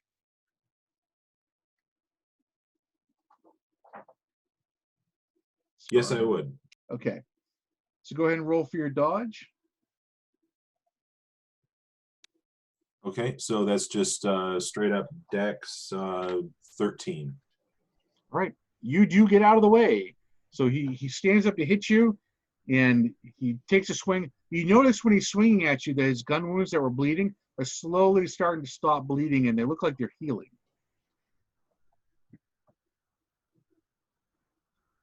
That's not good.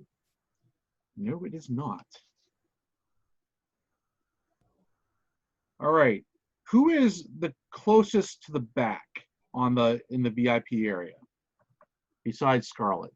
I think that's me Okay. because I was bringing up the rear. So Roadblock. Here comes the fun part.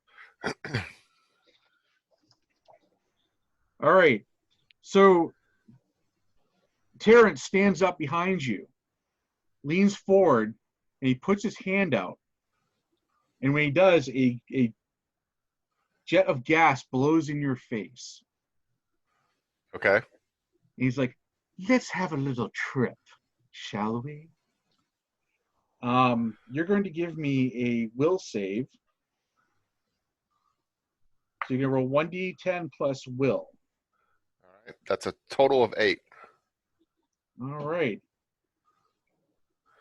I'll spend some luck on that if it'll help. Let's see here. Luck.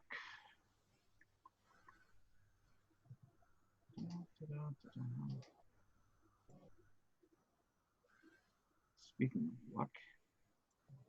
All right.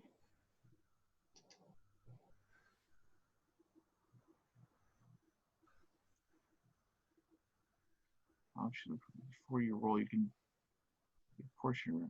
Okay, it's a luck pool. You had to declare that before you roll. Oh, okay. I'm sorry. No, that's okay. That's all right. You caught me off guard because I rarely ever use luck in the game. I just let people die. So Yeah. I might be horrible. All right, so you take 1 point of damage, Okay. and all of a sudden everything starts getting really funky. Oh, no. You start seeing, like, for example, Scarlet, who's standing in front of you, she starts taking on the form of like a humanoid snake. Oh. And don't Dorn like starts this. taking on the form of a humanoid snake. And as you look around, all the people on the plane start turning into humanoid snakes. All right. Cobras, huh? Yeah.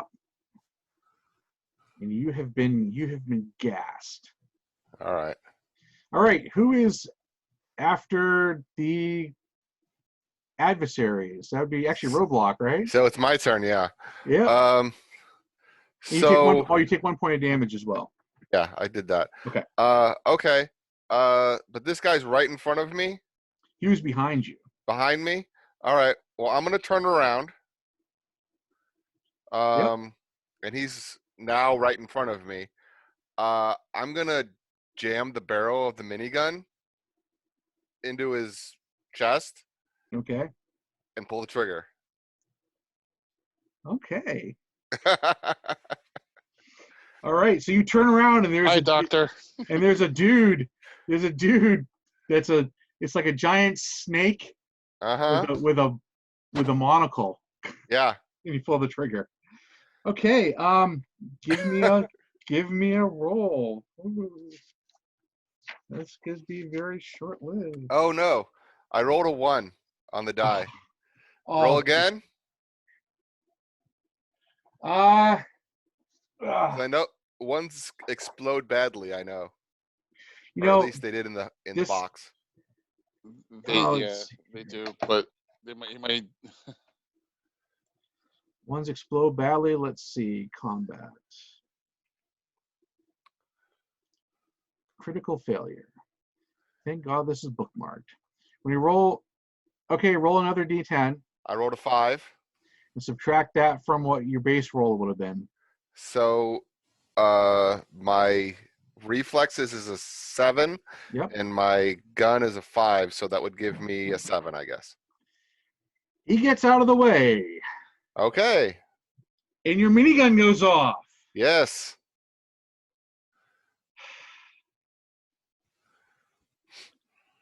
Boom, boom, boom, boom, boom, boom, boom, boom, boom. Yep.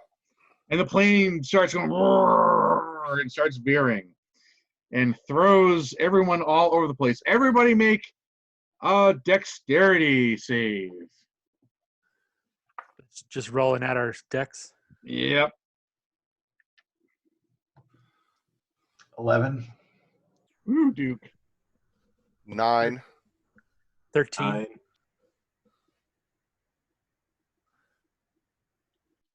All right, so everyone gets thrown to the ground as the plane 22. veers, and then it veers again, and people are, luckily the people sitting, like the VIP people who are buckled, they're okay. You guys are going airborne, almost like the Airborne Rangers. I actually rolled a 22. 22? How the frick did you I- roll a 22? I rolled a 10 and Oh, Yeah. 10s explode too. except for Leatherneck. Leatherneck's just going, woo, holding onto a seat as you're all going up in the air.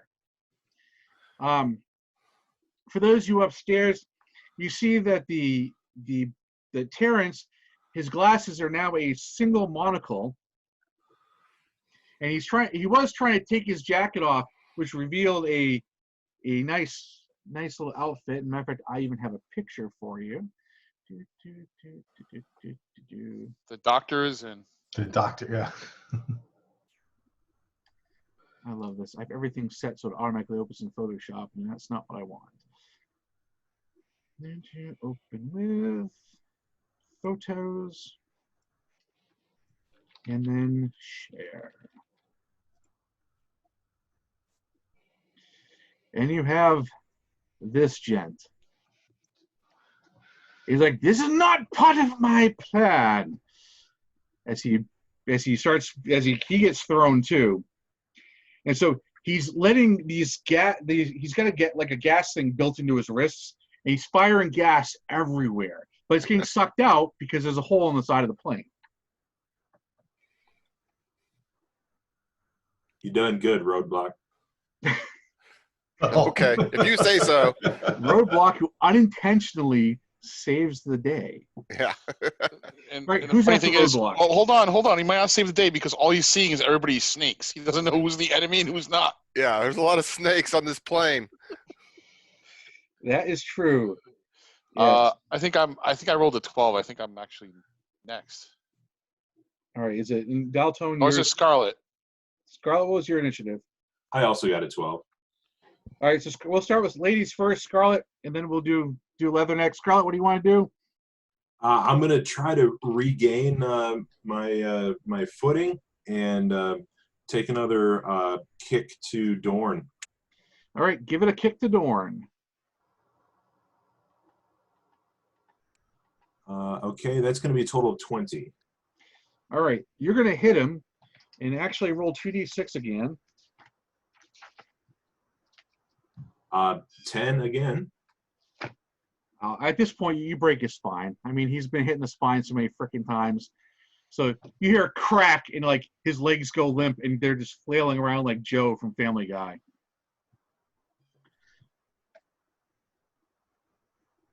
All right. Gonna need a week in the vat to fix that. Yep. Leatherneck. So I see Dr. Mindbender is probably closer to me than the other.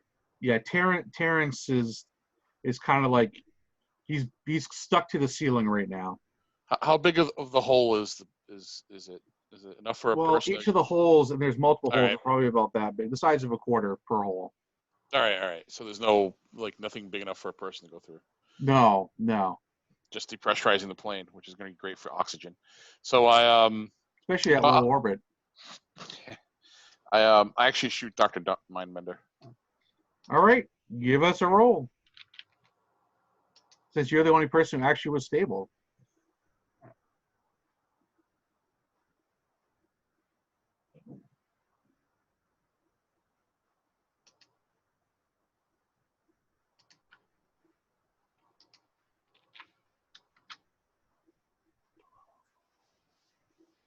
Uh, 20. I'm sorry, 19. 19, you hit.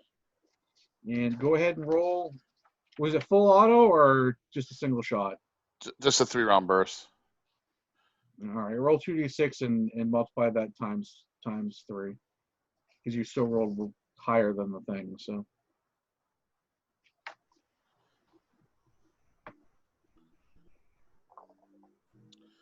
Total of 9. and damage. Oh, I'm sorry, 9 times 3, 27. All right, roll 2d6. That was just a 3. 3. Oh, you blew the hand off that had the gas jet thing. So yeah, the good doctor no longer has a hand. And he drops on the plane starts to stabilize. He drops on the floor and he's like, "Oh, you shot my hand off! Get me a doctor!" You are a doctor. And then he blacks out because as he's bleeding out. All right. So Dorn is paralyzed. The two bodyguards are down. Oh, okay. Duke and Dalton, you're next. So X and Y are basically unconscious, right? Yes. So I think I'll stabilize Dr. Mindbender. We're going to need to take him into custody and interrogate him. All right. So you turn, and you forget that Plato is also a. Oh no! Luckily, his gun blew up. So That's you turn your back on Plato, and he jumps on your back, which that's all that he'll do right now because he can't do anything to you because you turned your back on him. So now Plato's on your back. He's like, "Die, G.I. Joe!" And he's slapping you.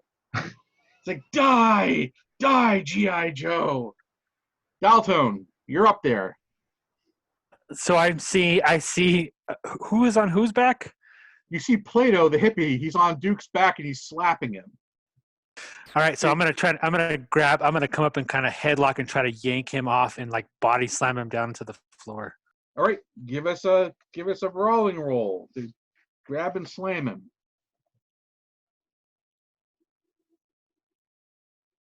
So I rolled a 10. Yep. And then what do I add to that? It's going to be your dexterity plus your military. So 20. 20. All right, you grab him and you pull him off. He's like, "No, let go of me! I have to kill G.I. Joe!" And he's like kicking Duke in the ass while you're pulling him to the ground and you're slamming him. It's like, "Get off of me, you feet! You're one of them too! I'll have to kill you, Cobra!" All right, Duke. Yo, Joe. You were clear to tourniquet that hand, or the arm, I should say, since his hand's gone. All right, who is after Dalton and Duke? I think goes back to top of initiative. All right. So you stabilize Mindbender. This is good. The timing is perfect for this. You tourniquet his arm. Do you want to leave him like just tourniquet, or do you want to do something with him? No, I mean, I could tie his hands behind his back, but to what end? You gotta be careful, Duke. He's got the other hand with that smoke thing that comes out. Yeah, I mean, I want to stabilize him because I don't want him to die, but I also will try and tie him up with whatever's handy, a seatbelt or something. Okay. What do you guys want to do with everybody else? I take Plato, dial tone. See if you can disable whatever the hell that thing is. Make sure you can't shoot anymore. Is Roadblock still tripping? Snakes everywhere. Yeah, Snakes. Roadblock is tripping, actually. Roadblock, give me another save. Another will save. Oh, a 10. Oh. And another 10. Okay, Roadblock, luckily that burst of unfresh air as it got sucked out of you snapped you out of it. So everyone starts going back to normal. Honestly, dude, that was a beautiful roll because otherwise this was going to get ugly again rather quickly. So yeah, Roadblock starts like getting his head back on straight. So yeah. Yeah, I'll take Plato from me and Roadblock will take Plato from Dial Tone and see if we can disable that. He's not the one who has it. That's Terrence That was- who has it. No, but Plato's still up and around. Yeah, but he doesn't have a gun anymore because it blew up on him. Right. I'm trying to disable Dr. Mindbender's ability okay. to shoot things. Yeah, his little smoke thing. All right, so the shooting thing, that's what Mindbender is actually Terrence. The trauma team guy. Right. So he's The unconscious doctor. on the floor with missing a hand. All right, one of the engineers comes running in and he throws a dinner tray up against the side of the plane, and then the plane stops making it makes a sucking sound, but it's not like making a super sucking sound. And then the other engineer runs up and he starts like putting duct tape all over it. It's like, Not a who whole in the Flex right tape. mind fires a minigun in a plane? There were snakes everywhere. What do you mean? There's snakes on the plane? There was snakes. everywhere, but I don't see them now. No, they're still here. I got one of them in my hands. Oh, Isn't that right, Cobra? So you guys, what are you guys going to do with the two other gentlemen? They're unconscious on the floor. You guys Tie got 'em zip up. ties? We'll tie them up, but we'll like tie them to each other sitting down like they do. Do the engineers have zip ties? Yeah, they got duct tape. Oh, we'll duct tape them. We're gonna duct tape them together. All right. So you guys secure the plane, which eventually lands in England.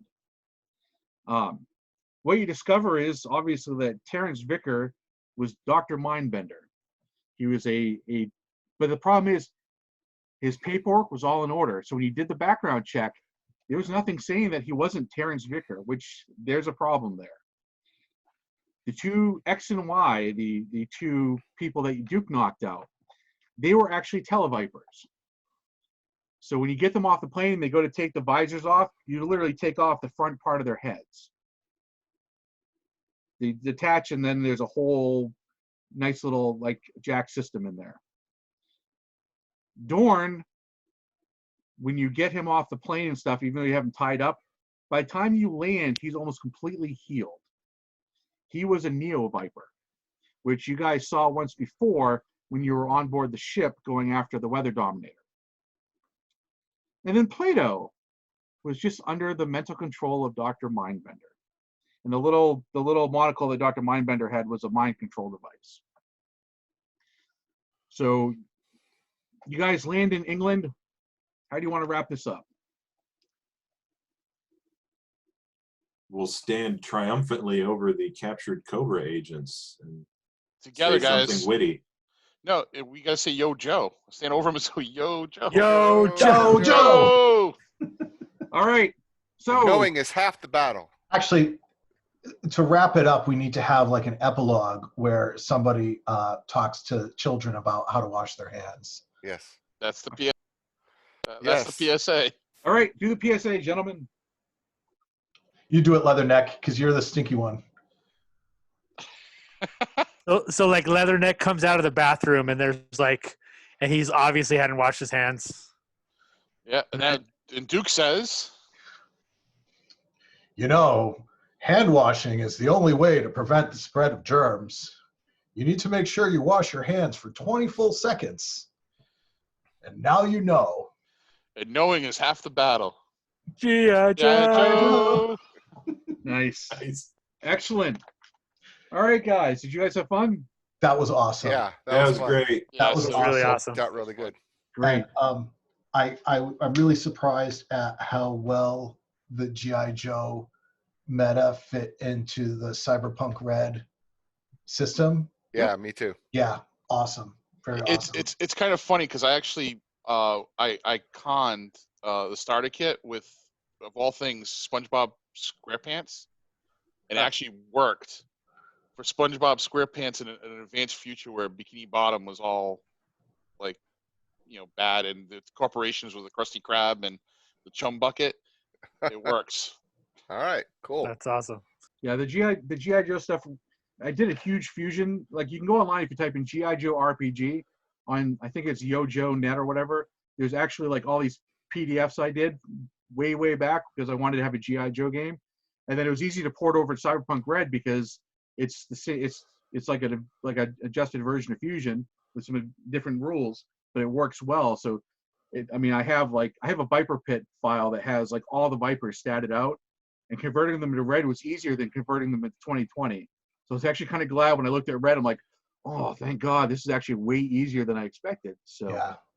But I want to thank all of you for joining me today and supporting GaryCon and stuff. Since I couldn't go to GaryCon, but for those of you who were going to go, thank you very much for supporting the convention and stuff and keeping Gary's stream alive. So That's what it's all about. and Definitely. everyone at RTAL, thank you very much for playing Cyberpunk Red and supporting Cyberpunk.